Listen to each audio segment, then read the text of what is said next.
അപ്പൊ നമുക്ക് 3 കാർഡ്സ് ആണ് കിട്ടിയിട്ടുള്ളത്. 1, 9 and 1. ആദ്യം കിട്ടിയത് കിങ് ഓഫ് പെന്റക്കിൾസ് ആണ്. പിന്നെ നമുക്ക് 9 ഓഫ് വാൻസ് ഉണ്ട്. പിന്നെ നൈറ്റ് ഓഫ് പെന്റക്കിൾസ് ആണ്. നൈറ്റും കിങ്ങും ആണ്. ഒന്നുകൂടി നിങ്ങൾ മെച്യൂരിറ്റിയിലേക്ക് വരുന്നു. സാമ്പത്തികമായിട്ടുള്ള ഇടപാടിലൊക്കെ ഒന്നുകൂടി മെച്യൂർഡ് ആയിട്ട് ചെയ്യാൻ ശ്രമിക്കുന്നുണ്ട്, അല്ലെങ്കിൽ ചെയ്യണം എന്ന് പറയുന്നുണ്ട്.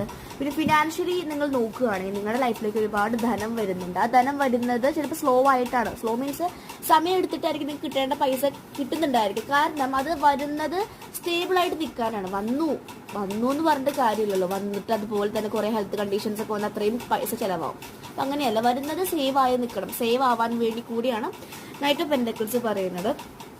ഓക്കെ, സ്റ്റേബിൾ ആയിട്ടുള്ള ധനം ലൈഫിലേക്ക് വരുന്നുണ്ട്. പിന്നെ അതിനിടയിൽ ഒരുപാട് ചലഞ്ചസ് വരുന്നുണ്ട്. നിങ്ങൾ പരീക്ഷിക്കുകയൊക്കെ ചെയ്യും, പക്ഷെ അതിൽ നിങ്ങൾ പതറരുത്. ഡിവൈൻ ടെസ്റ്റ് ആയിരിക്കും, അതിലൊന്നും നിങ്ങൾ വീഴരുത്. സ്ട്രോങ് ആയിട്ട് എന്നെ കൊണ്ട് സാധിക്കും, എനിക്ക് അതിനുള്ള പവർ ഉണ്ട്, ഇതിനെ എപ്പോഴും പറയാം, പവർഫുൾ സോൾ, എന്നെ കൊണ്ട് എല്ലാം സാധിക്കും എന്നുള്ള എനർജിയിൽ നിൽക്കുക. Okay, so thank you.